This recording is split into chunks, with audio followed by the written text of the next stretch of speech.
So this lesson, conformity, deviance and social control, is less about crime and deviance and more about how come people don't commit crimes.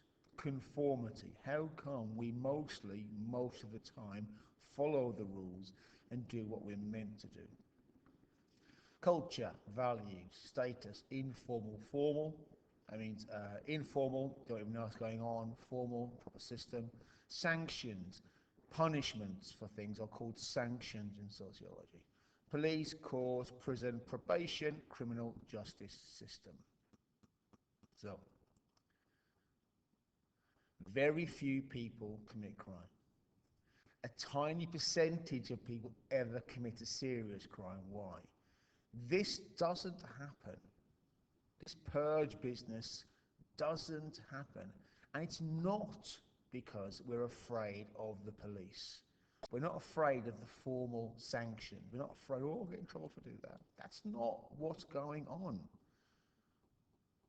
On the whole, we don't commit serious crimes because there's a little voice in our head saying, don't do that, it's wrong, it's already in our brain. We don't need the police, and we know not to do it. This is called informal social control. It is much more powerful and important than the police, the courts, the prisons, blah, blah, blah. And it basically gets into our heads by socialization. We are taught this stuff and it gets tattooed on our brains so we can't help but think it. Don't kill somebody, that's wrong. So informal gets in there, we think, four main ways. Informal social control comes from things like one, primary socialization, your family. We are socialized by our families into not doing things we shouldn't do. We love our families don't want us to do those things, therefore we don't do those things. Primary socialization. Secondly, more in the past than today in Britain, religion. Think about how religion works. If you are good, if you do what you're meant to do, you will get a reward, heaven. If you don't do what you're meant to do, if you break the rules, if you commit crime, you'll get a punishment, a sanction, hell. This is why Marx referred to religion as the opium of the people, a drug to keep people quiet and docile. You'll get a reward, but after you die. Peer groups.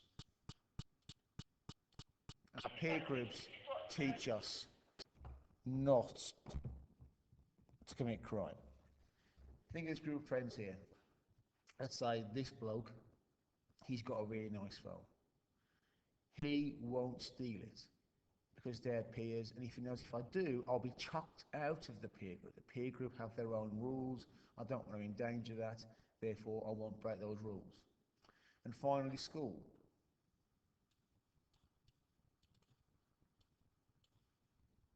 Your school is part of your secondary socialization, and you learn in school not to break these rules, not to break these laws. Now, formal social control. In every system, in every culture, in every country, in every tribe, in every social group, every society, there are people for whom this hasn't worked. For those people, we have an extra system called the formal social control system. There's the police, who physically stop people from committing crime and arrest them if they do. Then we have something where they go to the courts, and a judge at a court decides on their innocence or guilt. Then they give them punishments, typically in our culture, prison. Or they might get them probation or ASBO for others. It's called the criminal justice system. A system of sanctions, punishments for the few people for whom the informal social control system doesn't work.